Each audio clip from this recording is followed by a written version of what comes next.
That's from the previous.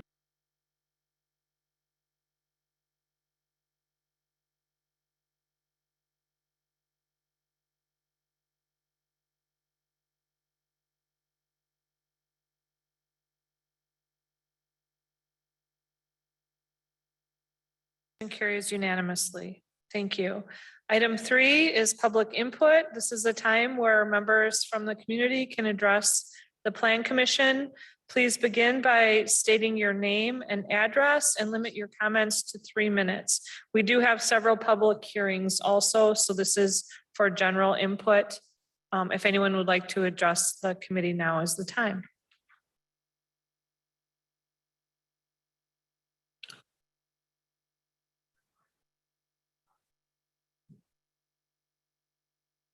It's green, it should work now.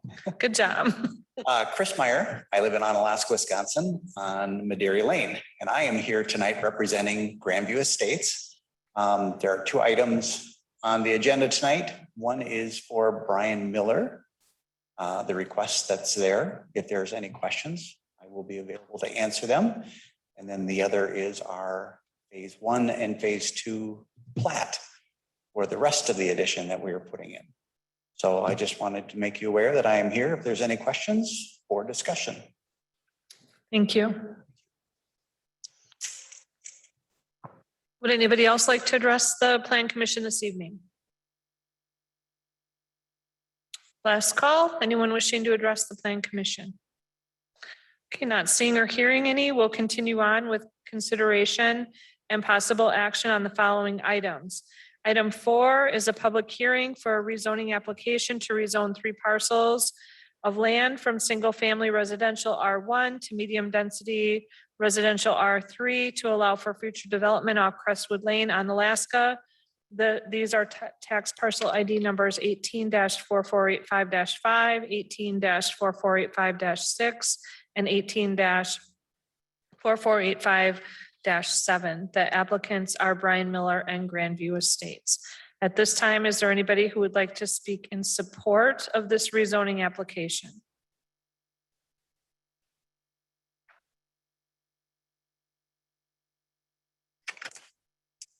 Chris Meyer, Grandview Estates, and obviously I would like to supporting this action. Thank you. Thank you, sir. Would anybody else like to speak in favor of the rezoning application? Third and final call for anyone wishing to speak in favor of the rezoning application. Not seeing or hearing any, I will close that part and now open it for people who would like to speak against. Is there anyone who would like to speak against the rezoning application for the 3 parcels? Second call, if anyone would like to speak against. Third and final call for anyone wishing to speak against the rezoning of the parcels. Not seeing or hearing any, I will now close the public hearing and turn to our city planner, Katie Aspenson, for a recap of the issue. Thank you, Mayor. The requested 3 parcels are part of the Grandview Estates planned unit development that was approved by the Common Council and Plan Commission in 2021. Condition number 16 of the FIP allowed the owner and developer to create a PUD without the base districts in place prior to the creation of the PUD. As such, the developer is required to rezone all parcels within the PUD, either after a CSM is recorded, which it is in this case, or a final plat has been approved and recorded so that it matches the approved land use plan for this PUD. The Common Council also approved a certified survey map for these 3 parcels in 2021. And the owner developer is now coming forward to rezone these parcels from R1 to R3, medium density residential. The proposed rezoning is consistent with the approved land use plan on file that's associated with the Grandview Estates PUD. I list out in the packet the different types of uses that are allowed within the R3 district, including single-family dwellings, 2-family dwellings or a 0 lot line, attached townhomes or row housing up to 8 units per parcel, senior independent living dwellings, or a planned residential development. Included in the packet is a cover letter from the applicant stating that they intend to complete one of the following three options. However, it may change as deemed appropriate by the owner. Either construct a window on each of the three parcels, merge the parcels into one and construct a 6-unit row house or townhome, or merge the parcels into one and construct a single 8-unit row house or townhome. All of these three uses are appropriate for the R3 district. As a public hearing has been held, testimony should be considered before deciding on the rezoning application. City staff have put together 11 conditions of approval for this development. Okay, with that being said, Katie, I only see 10 conditions here. Did you just misspeak or am I looking at the wrong thing? I misspoke. There's Okay. only 10 conditions of approval. Thank you. Next time it will be me and I'll get through this. I was going. Oh, okay. Okay, so what is the pleasure of the Plan Commission?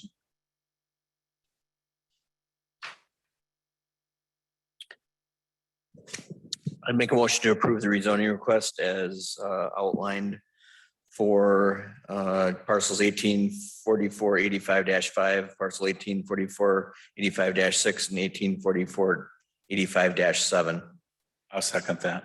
With the 10 conditions? with the 10 conditions. Same here. We have a motion on the floor by Jared Holter, seconded by Tom Smith to approve with the 10 conditions. Under discussion, Katie, is it normal that the future use would be so wide that it feels like the rezoning request may be premature if the developer has a variety of potential uses? Is that unusual or is that what you normally see? It is unusual that normally we have someone come forward with a very specific plan. However, when the PUD was created, it was in the original outline as provided by the applicant, which this is consistent with, that the developer wanted to open up as many opportunities as possible. So the R3 district is meant to insert in medium density residential. So we built it that way so that there are other places throughout our community where you want to insert some density, but not too much, that this category is appropriate. So as long as they come forward with a proposal that matches what is approved and on file, then the city should approve the rezoning request. Thank you. Or any other discussion? No, that was my question. Okay, not seeing any other discussion. The motion on the floor is to approve the rezoning request with the 10 conditions. All those in favor, please say aye. Aye. Aye. Those opposed say no. Motion carries unanimously. Item 5 is a public hearing for the rezoning application to rezone Oak Park number 5, which is a parcel of land from Park and Open Space District P2 to low medium density residential R2 to allow future land merge with an abutting property located off Craig Lane East on Alaska. This is tax parcel ID number 18-4287-0, and the applicant is the city of Onalaska. At this time, I'll open the public hearing and ask if anyone would like to speak in favor of this rezoning application. Second call for anyone wishing to speak in favor. Third and final call for anyone wishing to speak in favor of this rezoning. Not seeing or hearing any, that part of the public hearing is closed. And I'll now open it up for anyone who would like to speak against the rezoning of the property as described. Second call, if anyone would like to speak against rezoning of Oak Park number 5. Third and final call for anyone wishing to speak against. The public hearing is now closed and I will turn it over to our city planner, Katie Aspenson, for a brief description. Thank you, Mayor. The Onalaska Parks, Recreation, and Library Board intend to move forward with selling Oak Park number 5 directly to an abutting neighbor property at 2025 Craig Lane East. Prior to the sale of the land, the park land needs to be rezoned from semi-public and semi-public district to the low medium density residential so that once that land sale occurs, the property owner can merge those parcels together. There are 6 conditions of approval associated with this development. Thank you for that. What is the pleasure of the commissioners? I'll make a motion that we approve the rezoning application to rezone Oak Park number 5 parcel of land from Park and Open Space District P2 to low density, no medium density residential R2 to allow for future land merge with the property located off of Craig Lane East, partial tax parcel number 18-4287-0 as the applicant with the city of Onalaska with the 6 conditions attached. I'll second that. Okay, we have a motion on the floor by Tom Smith, seconded by Craig Brightsprecher to approve this rezoning with 6 conditions. Is there any discussion? Craig? Katie, any indication from Park and Rec staff what predicated this exactly? It's my understanding that there were complaints that the property was being overgrown and not as kept up, and it was land that was not being used as often. So the city actually went out and sent letters to all of the abutting property owners and offered it for sale to someone to see who would be interested. And the applicant that came forward was the one who was willing to purchase the property from the city. Thank you. Any other discussion? Okay, the motion on the floor is to approve the rezoning for Oak Park number 5 with the 6 conditions. All those in favor, please say aye. Aye. Aye. Those opposed say no. Motion carries unanimously. Thank you. Item number 6 is a public hearing to amend the Marketplace Development Plan Commercial Industrial District for Walmart Supercenter to allow the building facade color changes located at 3107 Marketplace on Alaska. This is tax parcel ID number 183635-8, and the applicant is LK Architecture and Walmart Real Estate Business Trust. I'll first ask if there's anyone present who would like to speak in favor of this amendment. Come on up, state your name and address.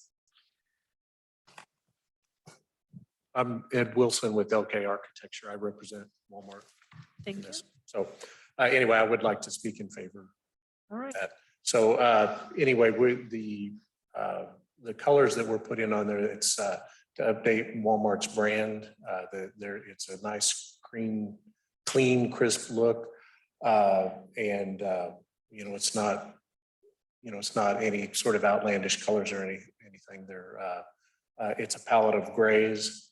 And then some blue, Walmart, what they call Walmart blue on there. And that's for kind of wayfinding and directional, to mark entryways. I would also like to mention that, so when I was out there looking at the site, there is I believe it's Ashley Furniture that's across the drive from the Home Depot. Actually has grays on it that are very similar, if not identical, to the grays that we have on that we're proposing for the Walmart. That's all I have. Okay, thank you. Okay, would anyone else like to speak in favor of the amendment to the planned commercial industrial district? Second call for anyone wishing to speak in favor. Third and final call for anyone wishing to speak in favor to this amendment. That part is now closed, and I'll ask if anyone would like to speak against the amendment to the building facade color changes. Anyone wishing to speak against? Third and final call for anyone wishing to speak against the amendment. The public hearing is now closed, and I will ask Katie Aspenson, our city planner, to give us a brief summary of the issue. Thank you, Mayor. The applicant is requesting to amend the PCID to allow the exterior building facade to be altered from the current color palette to the proposed, which is a blue and gray scheme as identified by the applicant. The same request was previously denied by both the Plan Commission and the Common Council in March and April of 2016. Architectural standards have been very important within the Marketplace Development PCID since the beginning of the project back in 1996. The Plan Commission, Common Council, and city staff made great efforts to ensure that architectural standards related to colors, columns, screening and blending of rooftop units, building materials, and other details were in place and would remain in effect for the life of the development. During the review and subsequent approval of the final implementation plan in 1997, architecture was a heavily debated topic. And we included a letter from the planning department to the original developer documenting the city's stance. The outcome was a condition of approval that is listed in the packet number 14. To summarize, that the owner developer to submit detailed building elevations for the first tenant to occupy. The city will evaluate for compatibility with surrounding character and development. In 1999, the Plan Commission and Common Council did a review of architectural standards specific for this related to Home Depot, noting the use of brown coloring, lighting details, and as well as other architectural details for the project. In April of 2001, the PCID was amended for the locating of a retail outlet. The above condition was again included, again highlighting its importance to the development. And then later again in 2003, when Walmart came into effect, they had to abide by again all the original conditions of approval. In addition to city staff, the Plan Commission and Common Council reviewed and approved a site plan for Walmart, noting the color scheme was to be approved by city staff and have the use of organic colors and architectural details to blend in with Home Depot and Aldi that were already in place. We've included in the packet pictures of general color packets. Why we would agree, we did include Ashley Home Store in this.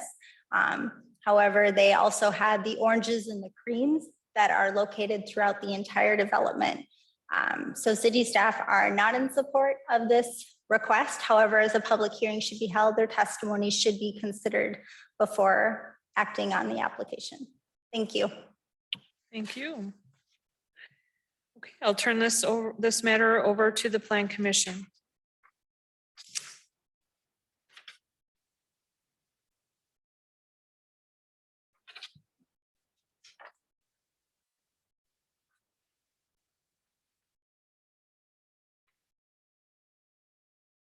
Katie? Mayor, I would like to note we have put forward 6 conditions of approval for this development. Thank you. Thank you.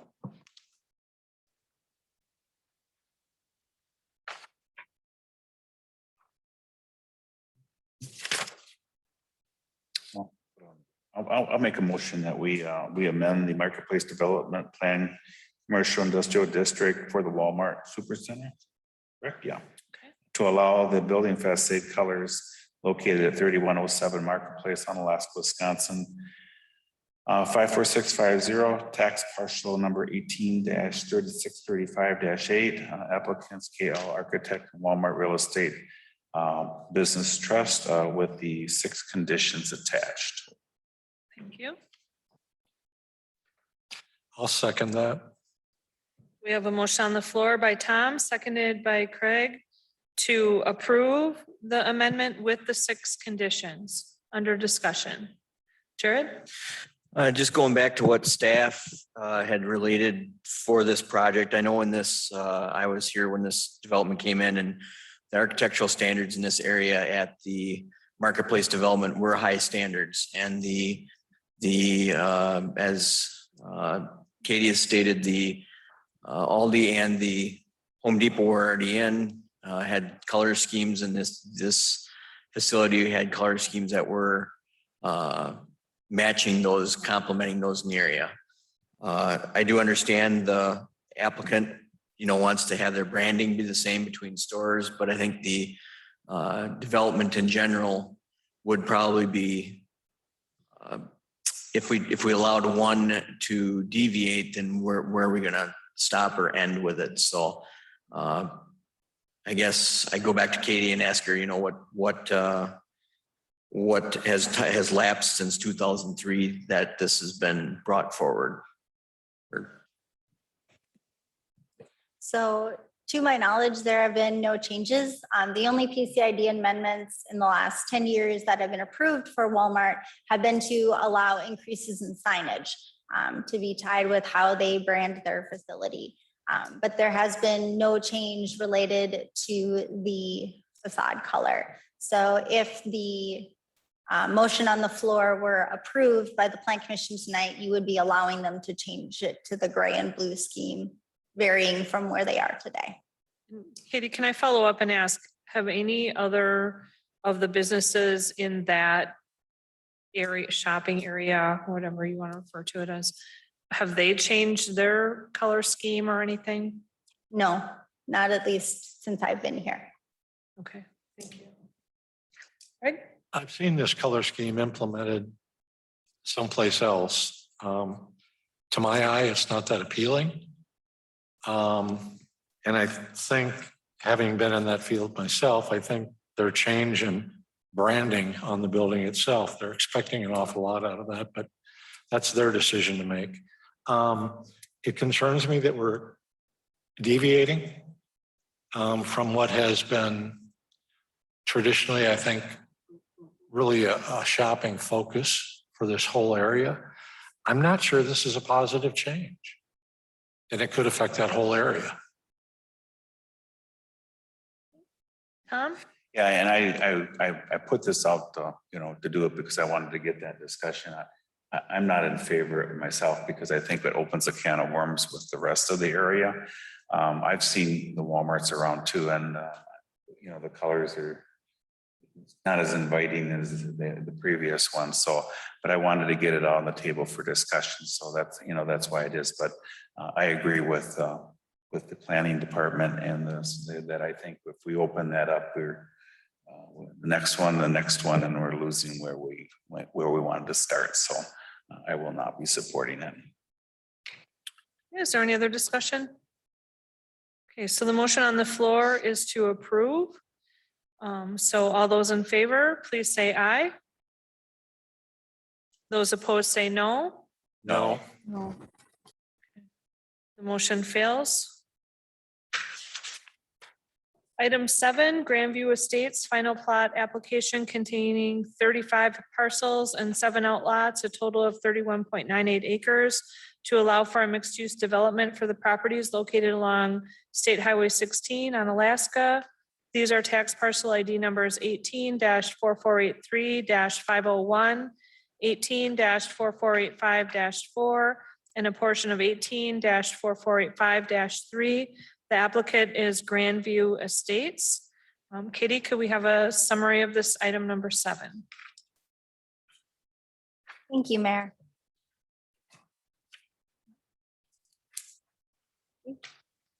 The Grandview Estates preliminary plat was approved by the Common Council on August 10th of 2021. The applicant intends to request final plat approval of Grandview Estates in 2 phases. Before you is phase 1, Grandview Estates final plat. This proposed final plat consists of 35 parcels and 7 outlots, a total of 31.98 acres to allow for a mixed-use development. The Grandview Estates PUD was approved by the Common Council in 2021, and condition 16 allowed them to create the PUD without the base districts in place prior to the creation of the PUD. They will be required to rezone all the parcels within the PUD after the final plat is recorded to match the approved land use plan on file for this PUD. You will see subsequent rezoning applications forthcoming by the owner developer after the final plat is signed by the city and recorded at the La Crosse County Register of Deeds. Construction upon the newly created parcels cannot commence until the proper zoning is in place. City staff have put together 34 conditions of approval for this development. Thank you, Katie. What is the pleasure of the commission? I'll make a motion to approve the final plat for Grandview Estates as listed with the 34 conditions. I'll second that. Okay, we have a motion on the floor by Jared Holter, seconded by Craig Breitsprecher to approve the Grandview Estates final plot with the 34 conditions. Is there any discussion? Mayor. Oh, sorry, Jared. That's fine. Just want to follow up. The developer is in process of installing the infrastructure needed in the area. It has been approved by the engineering department.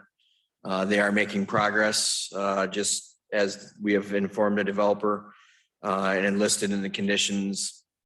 all the infrastructure must be installed before the final plat will be signed, or we need a letter of credit for those improvements.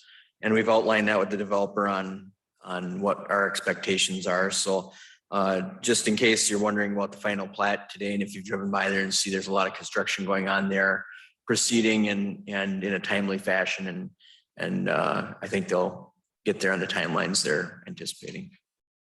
Okay, thank you. Anyone else have any other questions or comments about this one? Go ahead, Craig. Has the chief looked at this? It's very steep.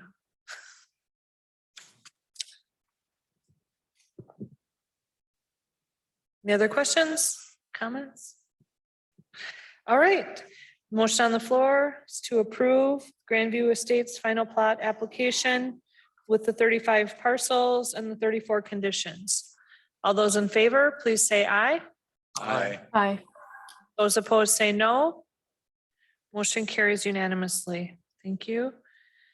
Item 8, Grandview Estates First Edition Final Plot Application containing 21 parcels and 2 outlots for a total of 12.61 acres to allow for a single-family residential subdivision development for the properties located along State Highway 16 on Alaska. These are tax parcel ID numbers 18-4485-1, 18-4485-2, and a portion of 18-4485-3. The applicant is Grandview Estates. Katie, can you give us a brief summary of this item? Thank you, Mayor. As stated, the preliminary plat was approved on August 10th of 2021. This is the phase 2 of the Grandview Estates final plat, the first edition. This final plat consists of 21 parcels and 2 outlots, a total of 12.61 acres, which will allow for a single family and residential subdivision. The Grandview Estates PUD was approved by the Common Council in 2021, and the associated land use plan shows the lots within this plat are zoned for single family residential. Therefore, the owner and developer will not be required to rezone any of these parcels within this plat, as the land is appropriately zoned. City staff have put together 35 conditions of approval for this development. Thank you, Katie. It is the pleasure of the commission. I'll make a motion that we approve the Grandview Estates final plat application containing the 21 parcels and 2 outlots in a total of 12.61 acres.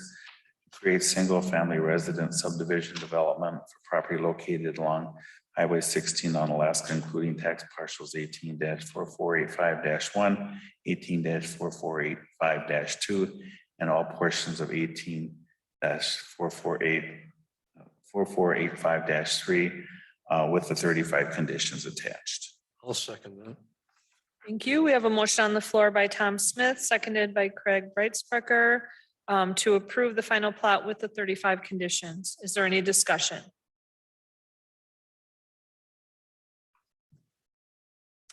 No discussion? Okay, not seeing any. Motion on the floor is to approve the first edition of the final plot with the 35 conditions.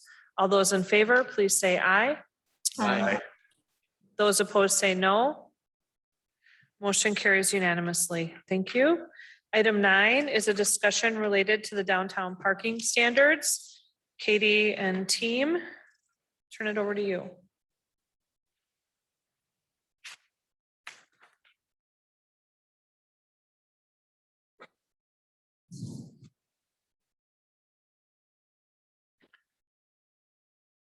So I'm going to guess Aaron Duffer from our planning commitment. Well, it's a commitment. Department will be leading the discussion this evening. Go ahead, Aaron. Can everybody hear me? Yes, perfect. Thank you, Mayor. So I am here to present some of our downtown parking strategy options. We've had several discussions thus far about revitalizing our downtown parking, and I came back with some various options for us that I'll go through today. So back when we had a study done by HKGI, they came up with 5 strategy options for us. The first one is a parking requirements revision, strategy 2, utilization counts, also employee parking, wayfinding and signage, and parking structures. So today I would like to discuss our parking requirement revisions. And I would also like to note that all but strategy 5 are feasible options to consider with our parking strategies. And that the other strategies 2 through 4, we will also be doing in conjunction with these revisions as well. So I would first like to talk about option number 1, which is reducing off-street parking minimums. Off-street parking minimums are ordinance requirements for businesses and residences to provide no less than a certain number of vehicle parking spaces that are off-street and on their property. Currently, minimum requirements in the city's Unified Development Code varies by type of principal uses and zoning districts. So some options that we can discuss would be to reduce off-street parking minimums by 25%, 50%, or up to 75% in the downtown core, which is the area kind of outlined on that map there. And the downtown core includes those 4 blocks, both sides of Main Street between 2nd and 4th Avenues, as well as a Great River Landing. So some examples that other communities have done to reduce their off-street parking minimums in their downtown areas. First example is Victoria, Minnesota. They reduced their parking requirements for their central business district by 50% of the requirements, exempting residential uses. Chaska, Minnesota, also close by Victoria, reduced their parking requirements by 75% in the downtown district. And then Green Bay and Marquette both reduced their downtown parking requirements by 100%, exempting residential uses as well. So today we are more looking towards reduction of 25%, 50%, or 75% if that would be an option. We would like to steer away from reducing it by 100%. However, that is a pretty popular option amongst different municipalities across the country as well. Some other examples is that the city of La Crosse actually just eliminated parking requirements for all of their commercial and business districts, including the downtown area. And as well as Milwaukee, Wisconsin has no parking requirements in their downtown district. And all of their other districts have a reduction in parking minimums reduced by 25% when they are located within 1,000 feet of a bus stop. So that's another option for a more busier and more populated city, but also another example. And if you have any questions or want me to slow down, please speak up because I'll keep going with other options. So option number 2. Yes. Some of the examples that you showed, for example, Chaska, Minnesota. Are those drawn on just as a reference, or is that a Yes. recommendation that you're making? Because having been there, I look at that as a failure. Okay, yes, these were just examples that we saw. Chaska was actually an example that we discussed with HKGI as they worked with that community as well. So these were just reference examples of what other communities have been doing. I'm going to give examples for every single option here. So Exploring. yeah, just exploring. Okay. Any other questions? Okay, I'll move on to option number 2, which is on-street parking credits. So on-street parking credits are a number of on-street public parking spaces in a surrounding area of businesses that count towards or reduce the balance of required off-street parking minimums. So these must be analyzed by case-by-case basis, thus if established and determined by planning and zoning department and or the plan commission in a potential downtown parking overlay district.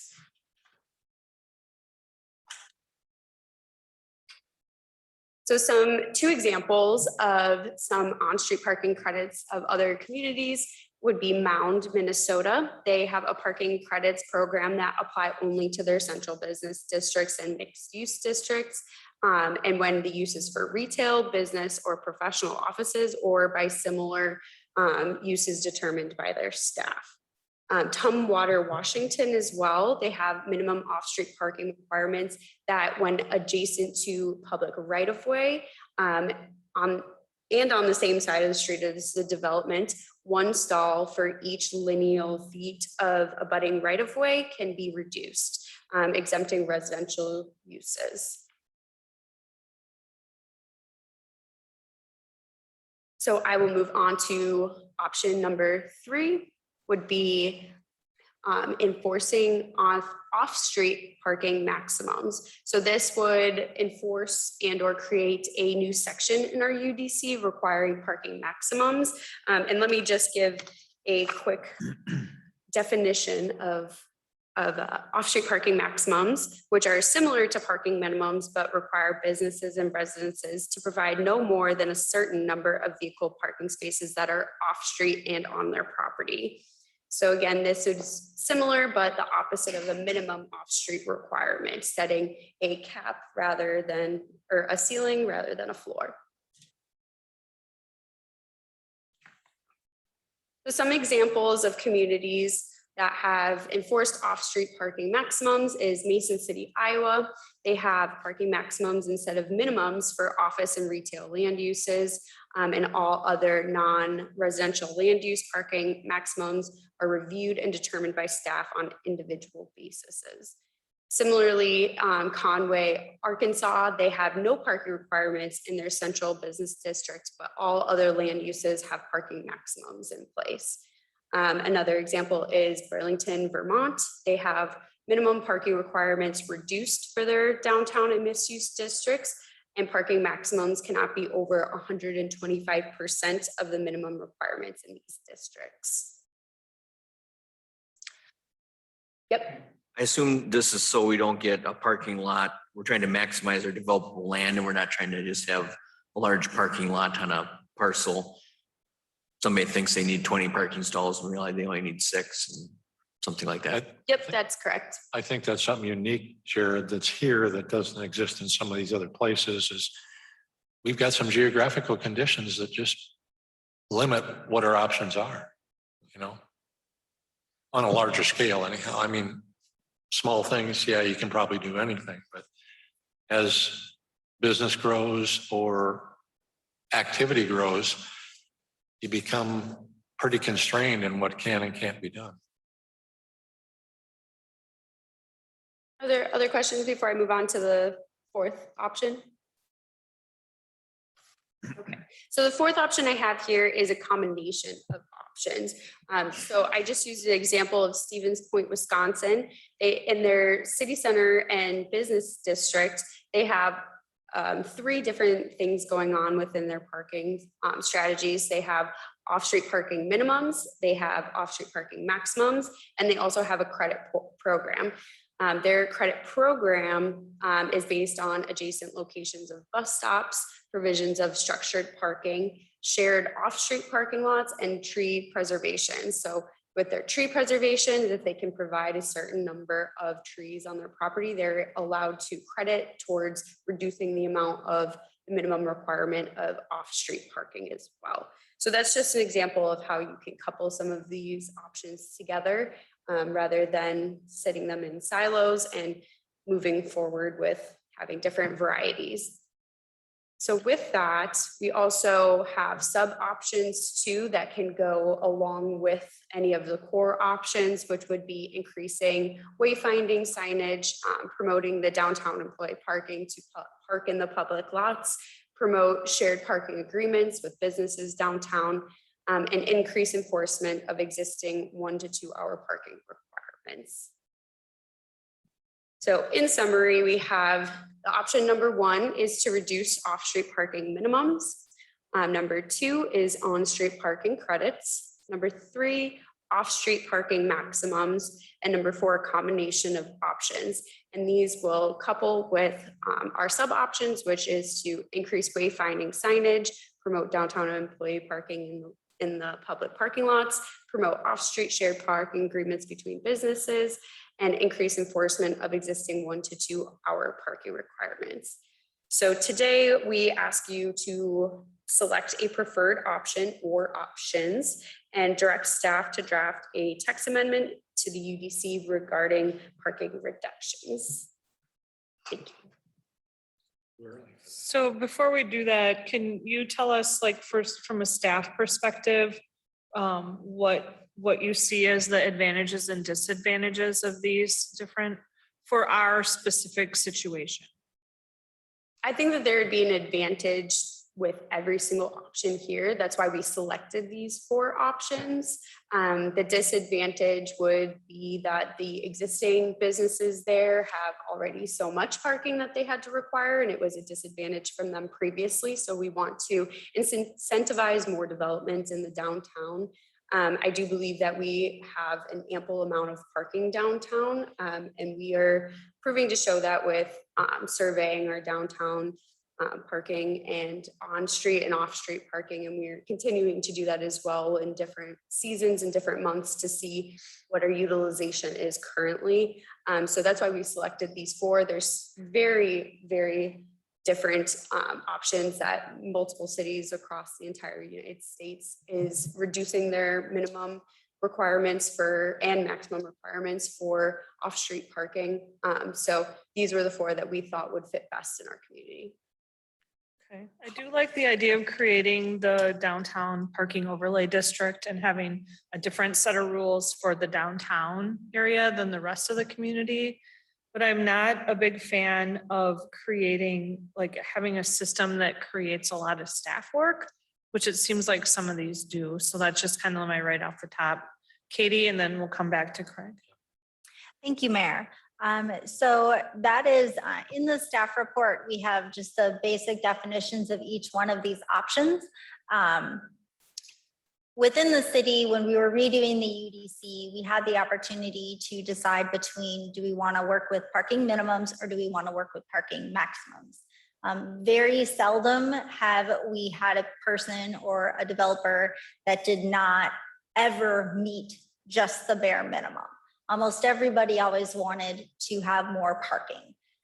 Granted, in these instances, it was further from downtown. And that's the biggest qualm that we have with our downtown area. Very few of the businesses even have enough parking to meet our parking minimum. So that might be a cause to consider a little more of doing a parking maximum in our downtown, because that would grandfather everyone in and it would make everyone legitimate. Because then at that point, we'd be saying, you can, based on this type of a use, you can only have 10 parking stalls. And if you have more, you're grandfathered in on the opposite. But at least it's not that they have too little. It would be that they have a little too much. So that would be one means to make it better for the people that did have to put parking in the first place. They would still have that as an advantage to their business.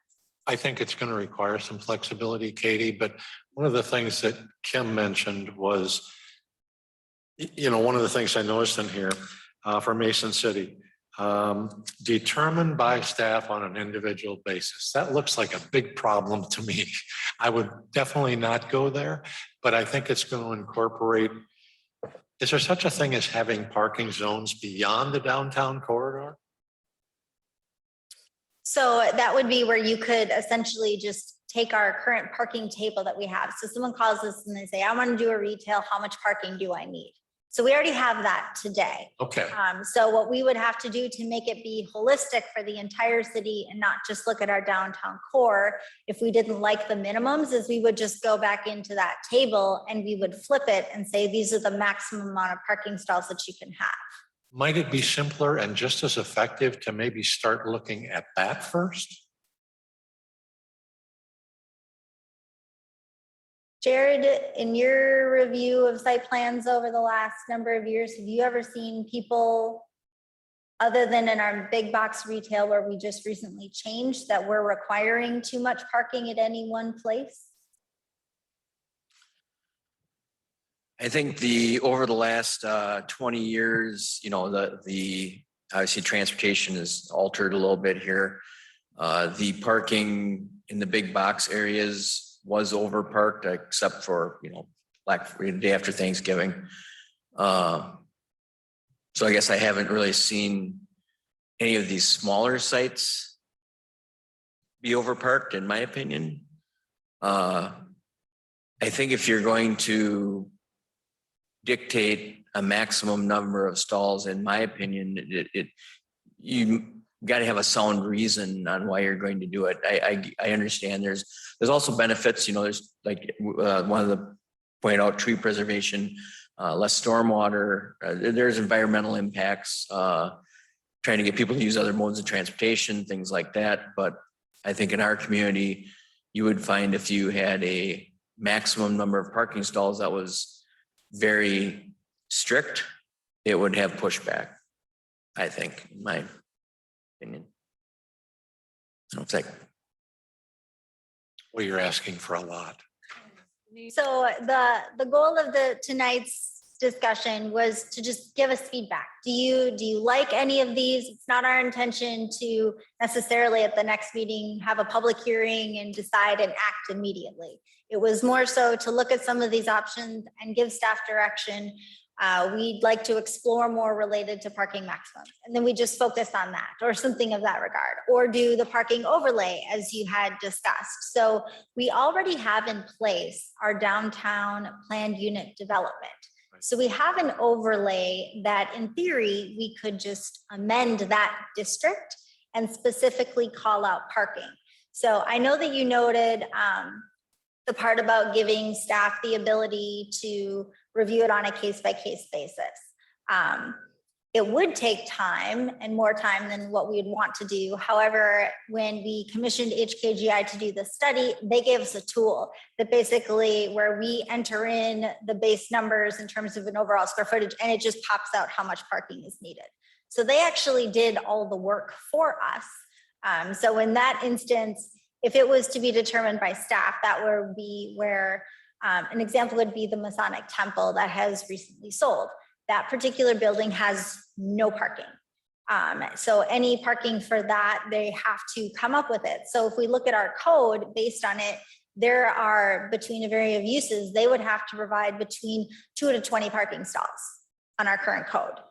And they're too small to apply for a PUD. Now, granted, our downtown PUD is a 1/4 acre, which is a fairly small space, but this would automatically allow people the opportunity to just work with parking on a one-on-one basis just in the downtown. And that would be where it wouldn't just be planning staff. We would obviously pull in Jared and our engineering department and look at the impact of this particular development. And based on what they want to do, is this within our ability? Another one of the options that Aaron had talked about was allowing for a reduction. So say in the downtown area, we have 1 stall for every 300 square feet. But if you're in the downtown area, you can reduce that number by 25%. And the 25, 50, 75, those are numbers that we just threw out there more so for discussion purposes. So if you'd say the code requires 16 stalls and you're allowed to reduce up to half of that, now they only have to find 8, which is easier for the developer because they're not looking for 16 stalls. They're only looking for 8, which might be more palatable for a shared parking agreement with a neighbor within 500 feet. So by having that reduction in place, we wouldn't necessarily need to change our parking table. It would just give staff the flexibility to work with them. Or it could be up to 50%. So maybe we're like, you already have a couple stalls on site, or based on where you're located, it's on a corner and there's an awful lot of street parking around you.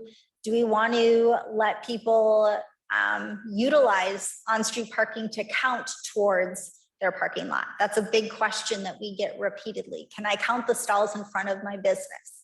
And our answer always is no, that's for the public. That's where anyone can park for any given reason. But that would be another means to say, while they're not that business's parking stalls, odds are if someone's parking there, they may be patronizing that business. So that could be a cause for a reduction as well. Kitty, is Gargi still on? Gargi, did you want to give any input on this? You've been awful quiet tonight. Yeah, so I was just wondering, among all these options, Katie, which one do you think the businesses would be more likely or will promote business in the downtown? Do you think it would depend if it's a current business or an incoming business? I feel like we've got the haves and the have-nots here. Mm-hmm. So I would say for an existing business, they would rather see a parking minimum because they had to come up with the business. That was a comment, I believe from Dell's Auto that they brought up. They were forced to get that parking in. They provided that parking. Everyone else should have to do the same, which I commiserate with that requirement. I would say that the closest way to meet in the middle would probably be allowing an up to percentage reduction in a minimum. That way we're still requiring parking, but we're not requiring what we are making everyone else do. So that would be one way that we can work in the middle. Would be an opportunity in terms of on-street parking credits. That one being analyzed on a case-by-case basis might require a little more time on staff. And then we also get into the issue of, well, if you let them do it and you don't let this person do it, or you gave this person 50% and this person 20%, then staff is being called into question, and we don't want to be arbitrary and capricious. So in terms of the on-street parking credits, probably not necessarily my favorite one, but it is an option. But I would prefer probably option number one, just because we've always had parking minimums. It's easier to discuss than a parking maximum. Aaron, I don't know if you had an opinion of what would be your preferred option after doing all of this research onto this topic. Yes, thank you, Katie. I agree that number one, reducing off-street parking minimum requirements by a percentage would be my favor or preference here. I do also like the option of planting trees for tree preservation to count towards development, but I understand as a dense area that's not as feasible. So I would say number one would be my favorable option, or a combination of options. Would number one still have that overlay that you had talked about? You know, we talk about having. Yep, so we could create a new parking overlay district that is just about parking. Okay. We would essentially draw a boundary around the So we area. would, okay, that would be the Only platform. use it. Yep. Yeah. We do have this today. Only certain residences and businesses are allowed to use our downtown PUD. So it's not the first time that we've essentially carved out an area and allowed different allowances for people within those areas. Yeah, okay. Can you please reiterate what the ramifications of doing nothing are? Of not making a change, because we're gonna have to go out into the community and explain why we're doing this and Sure. why it's important. So can you just refresh us on what those reasons are again, so we have them in the record and fresh in our minds? Of course. I would argue that the big driving force behind our Unified Development Code is redevelopment. The city is running out of land. We don't have large spaces of green areas where we can put a building and 30 parking stalls. Especially in a downtown area, it's generally already built, unless we are promoting redevelopment, which could include tearing down an existing structure and building new. Granted, when you do that, there's already a cost associated with demoing. And then if we want to have and keep our minimums in place, people are going to struggle in where they're going to put this off-street parking. The city does have a couple of lots available. An example would be David Ray's, where we worked in partnership with that business, as well as a full-on development agreement with other things associated with that particular development. But they have the opportunity to park and have that as parking count towards their new development. In this case, for example, the Masonic Temple, whatever will happen to go in there, if we do not change our code, they will be forced to provide a minimum number of parking stalls. And if they can't find it, they cannot open. So a ramification of that would be that we would have a business or a building that would stay vacant until it deteriorates enough that someone wants to remove it or start over. That particular property has a number of concerns and issues that are tied to it, but on a whole, that would be an example. It would be a way for the city to incentivize redevelopment within our downtown, keep our storefronts open, keep people coming down, and continue to grow. So those would be some reasonings and ramifications of not doing anything. I want to be careful about evaluating parking in terms of just the businesses. It's not just the businesses, it's really their customers and patrons. and what satisfies them and their needs, regardless of what the businesses perceive that they want, need, don't want to have to provide, whatever. We want to make this, whatever we decide, we want to make sure that it's the best thing to make it easy for people to utilize the businesses downtown. The other point I want to make real quick is wayfinding. There isn't anybody that's done a good job with wayfinding signage. Any place has tried, it's been done by Wisconsin DOT or an architect, and they don't have the clue what constitutes effective signage for wayfinding. Winona has made some steps in their downtown core where they've started to do some of that. That's fairly effective the last time I saw. And I think we need to look at that more carefully because La Crosse is an abject failure in that regard. And I think we can do better. Absolutely. Okay, so how would the Plan Commission like to move forward with this item? Thank you for the presentation. It was very easy to follow. Easy to follow, but not necessarily easy to decide what to do. So it's not your fault. It's just a complex issue where we're trying to balance a lot of different things. Mayor?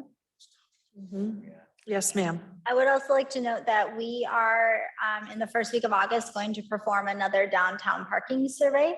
We did the original one back in November of 2021, and we're going to do it again in April. The first week in April, we're going to do another parking survey. She's going to keep me on my toes all night. And we're going to continue to revisit this parking survey throughout the year. So again, it doesn't have to happen immediately, but our intent is to continue to feed the Plan Commission information so that you can get a gauge of how parked up is our downtown, and we can look at it on a seasonal basis. Okay, well, I think what I'm hearing here from the group is that we're leaning more toward reducing the off-street parking minimums, We're one.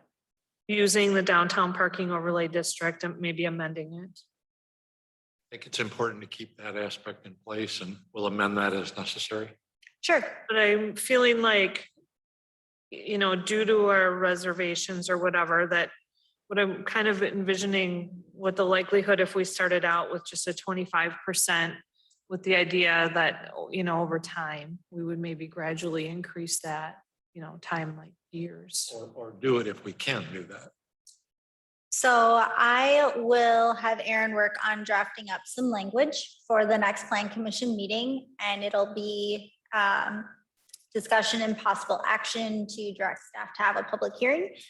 We will further explore option one and give you some different percentages, and we can run some scenarios for you and show you what 25 versus 50 versus 75 would look like, and you can pick and choose throughout there and feel like you're making a more educated decision. And we'll focus it on the uses that we currently have in our downtown. And we'll try to do a little more related to a parking study is if we went with one of those, at what point does our current downtown come into conformance? So we'll try to tie it all together for you. Does that sound? Does everybody agree with what I said? Now is the time. That's a good Speak up. starting. Good, so yeah, because I don't think we can make a decision until we know more. So that'd be a good start. Well, and they can't do any more until they have a little more direction. So Don't jump in deep, by the way, just Yeah, start but still, we need to, molding I it. couldn't make a decision tonight. That's fine. Katie, I've got a question and another one. So are you guys planning to convey this information to the businesses downtown and see their reaction or feedback? So I would like to first start by just having a conversation with the Plan Commission and gauge what route you would choose to take. So if during the April meeting, you are in favor of one of these options, before it went to public hearing, we would notify all of the businesses like we did for the very first meeting when we had the parking survey completed. And we can share that information and take additional feedback. And we'll also be able to share the results of the second parking study with the businesses downtown, because we'll have that new data. I would also like to add that we conducted a survey back in 2021 with the downtown businesses and have had ongoing conversations with them about this, about the utilization and their perceptions of what they would like to see in the downtown area as well. So we will definitely keep on including them. Thank you for that. Okay, any other questions or comments? Eric, did you want to say something or are you just?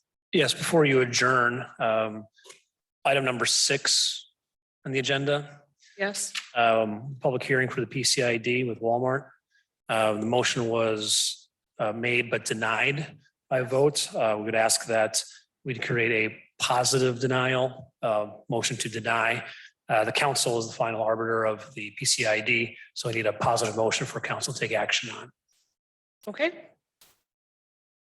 So I'll ask the commission to make a motion regarding item 6. So you'd make say that. motion to deny and then, I'll make that motion that we deny the request for amendment to the Marketplace Development Plan Commercial District and noted in agenda item number 6. I'll second that. okay, we have a motion on the floor by Tom Smith, seconded by Craig Brightsprecher regarding item number 6 on the agenda. And the motion is to deny the amendment to the Marketplace Development Plan Commercial Industrial District. Is there any other discussion? All those in favor, please say aye. Aye. Those opposed, say no. Motion carries to deny this amendment.